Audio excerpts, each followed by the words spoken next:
Hello, everybody. Welcome.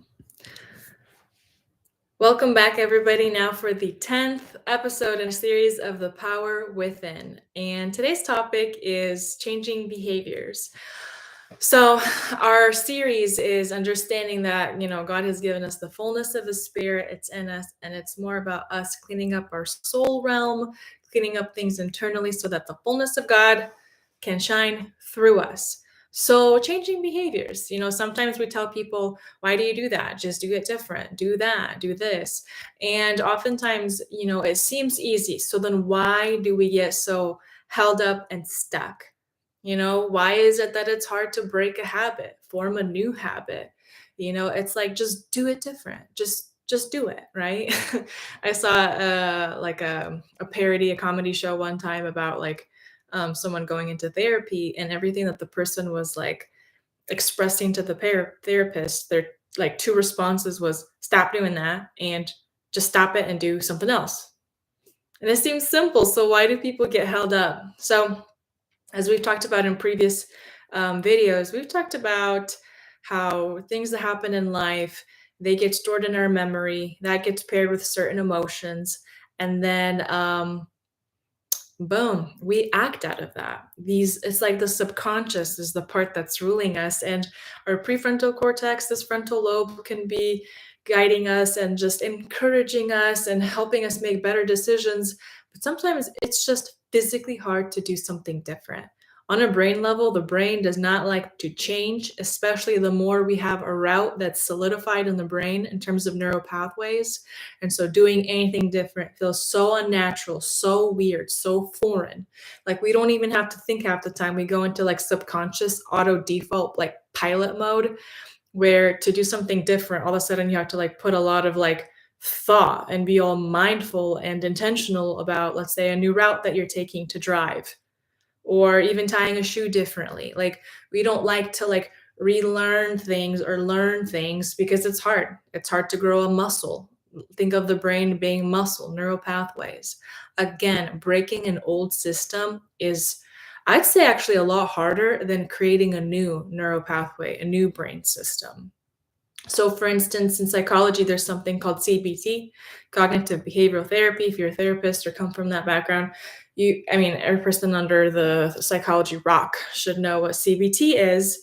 And it is this concept that the thoughts that you have influence the emotions that you have, influence the behaviors you have, and it's the cycle. And instead of telling someone to just flat out stop a behavior, you have to dig in to see what's the thought process that then influences the behaviors that results in the behavior.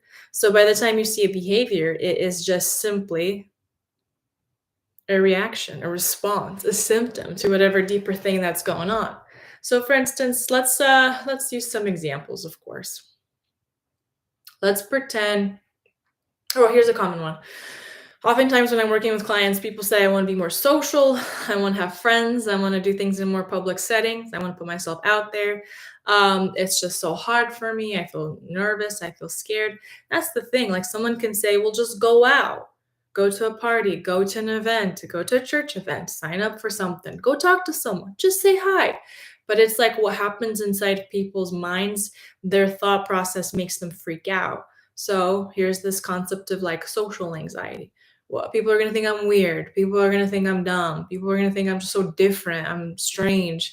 And the more deep seated these thoughts actually are, meaning the more like the trauma or attachment relationship stuff that's going on in your brain template. Like, let's say you've had lots of like bad experiences in life of just feeling dumb, humiliated. It is going to be so much harder for that person to step out and put themselves out there and say hi than it is for someone who hasn't gone through experiences where they felt socially embarrassed or ostracized or whatever. And so, like, match that with emotions. So, we've said in previous videos, when we say anxiety, it's not just like, oh, I don't have enough bills or enough money to pay for all the bills and things that I want this month. That's the thought, the anxiety, the feeling, the emotion, the body sensation, the panic, tightness in chest. It's all the physiology that when that starts to like come up, Ooh, that's what makes things really hard. And that's where we psych ourselves out or sabotage ourselves or limit ourselves, right? This concept of limiting beliefs from the last video, and that gets in the way from us being productive and in a healthy way, putting ourselves out there, taking chances, going for it, being forgiving of ourselves, taking risks, being challenged, making mistakes and learning from them. So again, what I'm really saying is if you're struggling to change a behavior, to stop something or to do something, chances are something deep inside your thought subconscious level is going on, restraining you and pulling you back from going out and doing whatever it is that you want to do. So, you know, I remember I like working with a lot of teens and adolescents. Um, I heard this one quote and I wrote it down and put it in my office so I remember it. When people, parents, teachers, when we want like kids, teenagers especially to change a certain behavior, oftentimes by the time people are even misbehaving or doing something that quote unquote seems unhealthy, there's usually a reason for it. Again, whether the kid doesn't believe in themselves, has self esteem issues, hasn't been taught anything better, there's a deeper reason why this is being expressed. And the best way to have anyone have healthier, more productive behaviors in life and becoming a healthier human and citizen, it's this concept of if you will behave if you feel like you belong and you believe.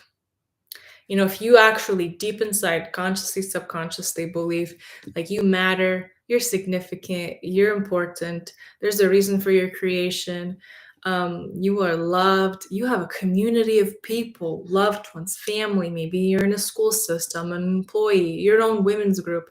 Like we have to believe deep inside of us that there's a level of purpose for our creation and that we belong and we're celebrated.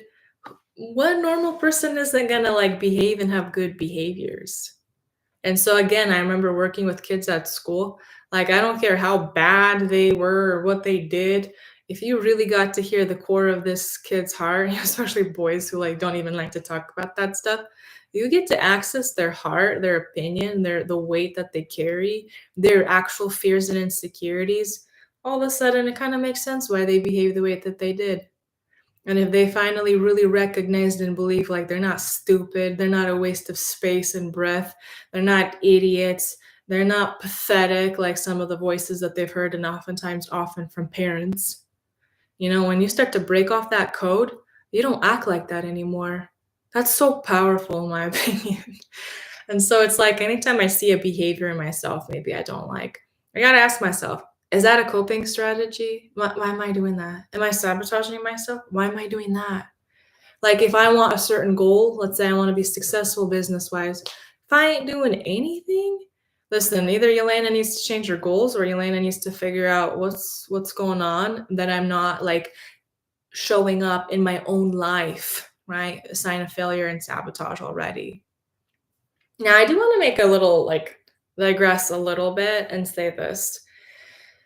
There's a difference, in my opinion, between feminine and masculine mode energy, right? We've talked a little bit about this, and I'm so glad more and more people are talking about this.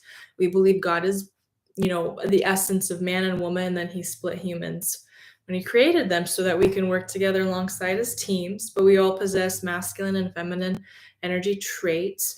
I believe that there's a difference between me doing having behaviors because I'm striving, I'm making it happen. Maybe I'm in healthy masculine mode, like I'm getting things done. Maybe I'm overdoing it because I need to feel like I'm in control. I can't trust anybody. So now I'm micromanaging, which probably goes back into these maladaptive schemas we've talked about, such as like hypercriticalness. Or if we think about religion, us striving, trying to get things done. Our whole life and purpose is works based, and we're always earning and proving and showing and trying to be loved. That is that negative, nasty side. But I also believe there comes a level of sometimes surrender and faith and let go of things and really believe that When God inspires you and gives you direction, sometimes it's like that waiting game that's a little bit hard. But when God tells you and reveals, now's your time, get up and do this. Okay, go out. I have this plan for you. Let's do this. Sometimes you'll look crazy to people. You will look like you have strange behaviors when in reality, God's downloading some amazing things to you. And maybe I'm getting ahead of myself because this is the unit or the series. I think it's for our next episode. We're going to talk about feminine and masculine energy. But my point is, even in your behaviors, again, by the time you see something that you like or don't like, let's say you already signed up to volunteer to something when you said you're not going to do that. Or let's say you wanted to volunteer and you didn't, right? Go deeper. What are the motivations of your heart? What's not letting you step out? What are you afraid of? What insecurity comes up? Because remember, this manifestation principle, it's real. Like what you believe or don't believe on the inside will 100% reflect on the outside. Okay? And this is why people even talk about this concept of confidence, like getting out there, and you don't have to know all the answers, but you just like, I remember like counselor or coach some of the kids I worked with. You're a human being. You're, let's say an 18-year-old getting to know other 18-year-olds. Do you think anyone is that much more mature and confident than you? You guys are all in that age group of figuring things out, putting yourself out there, and like what? You say hi, someone says hi back, what's your name, how are you, and then you string a conversation. And the first time might feel weird and awkward just because it's new, not because you're stupid. And the second time it gets easier and easier to get to talk to people. And that's how you do it. The more you can forgive yourself, the more you can have that like mindset of, I'm going to put myself out there and do it. I'm going to try. What's there to lose? I'm going to gain another skill. Practice talking to people. Oh, that's my goal this year. Interacting, being social, being more graceful and kind to myself so I could do that to other people. I believe like our behaviors are just so dependent on our mindsets. Because if you look at things, behaviors as just like black and white, either your success or failure, that's really scary. And most humans aren't going to want to step out and do anything. But if you look at things as like, hey, it's a trial and error, I'm experiencing, I'm learning things about myself, putting myself out there, and you believe God's going to bring everything for your good, you're just going to have, again, so much more courage and grace to just get out there and do some fun stuff.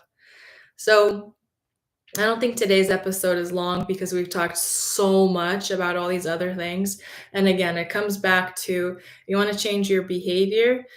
Look at it as you're not just changing this external action. Actually, I will say this. People that really feel like for instance, like when I've had kids sign up for counseling in the past and they were like, my mom made me do this. Or the school counselor said, if I don't, I just tell them right away, listen, if I'm not working with you, if what brought you is your mom's petition or nagging, then I'm not doing this with you. I don't have to. I can say no. Because if I'm not working with you, your conviction, if you're not the one who wants to do this for yourself, no thanks. This ain't gonna permeate. It's not yours. It's not personalized. It's not deep. It's unhealthy for you to do things only because people are forcing you. And even, I've had kids where it's like, fine, I'll do this because so and so told me to. You're only gonna get to a level of like tapping out in terms of growth versus you for your own sake. Like you have this deep conviction as to why you want to change, why you want to do things different, why you want to be successful, right? And it's not just for you, it's for you. And then out of you comes your community, your neighborhood, your family, and generations to come. I even tell oftentimes to my friends and my boyfriend, I say, hey, if I want to do something, I'm not just doing it for you, even though it's probably going to benefit you. If I'm trying to step out in more of my confidence or maturity or being able to express and communicate, I'm not doing this for you and your love. I'm doing this for me. I want to be able to communicate or be lovely or confident or whatever. And then you get to benefit from someone who genuinely wants to do it. I don't think we want to even have partnerships or even an employee. I don't want to hire people because they're just trying to do it for me. I want to hire people because for themselves, they're interested in a topic or whatever domain. If I have a photographer, social media person, admin, camera, I want to hire individuals who love doing that because that's their realm. They're going to go above and beyond than what I can ask for versus me, begging or bribing people with payment. That's not fun or fulfilling for me or them. And even if I give them tips or ask them to do things different, there might be a lot of just like grunting and complaining, or, it's not going to go very far. And it's not even fun doing things with people like that. So, again, if there are areas you want to improve or change or grow, oftentimes there will be times where we have to, on a trauma level, kind of clear some stuff out. And you're doing it for yourself because you want to have freedom and peace. But I want to remind you guys not to discourage anyone. But when we are processing certain, let's say, traumatic events that have happened, very rarely have I ever worked, I don't think actually ever, have I ever worked with a person where the traumatic event was one event. That's all we were clearing. Most of the time, it was the complexity of the issue. For instance, I don't know, let's take a car accident situation.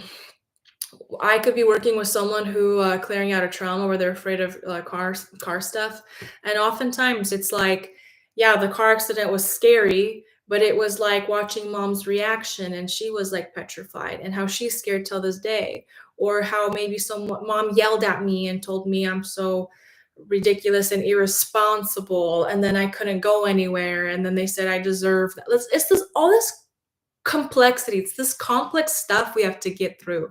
Or another one, I was talking to a friend recently, we are talking about like vision and all these different things. And they were saying how it's one thing when a person's struggling with confidence, like just physically because they can't see very well and they're second guessing themselves. But it's a whole nother thing. Like, again, it's already inconvenient to not be able to have a human system, human body senses working sight. But it's so different if, like, you feel social embarrassment. People have said dumb comments because they don't know you don't see well. And then people laugh at you and people think it's funny to just like do things like, it's that stuff that we're often processing. And so when I tell a kid, "Oh, just put yourself out there," that, yeah, in theory, that makes sense. But again, we're processing and cleaning up deeper things that freak people out, that resurrects all their insecurities and issues and doubts. So let's wrap up with that. Changing behaviors. Yes, it's possible. Yes, we have to practice it. In the beginning, it might feel weird and awkward, but we're constantly dealing and like rerouting or reprogramming like the thoughts and beliefs that come up about us so that we can put ourselves out there and gives ourselves the grace to just go out and experience life and practice and find out things that we do like to do. So that's a quick one for today. Changing behaviors. We have a lot of stuff we've talked about. Tomorrow, or next time, will be feminine and masculine energy.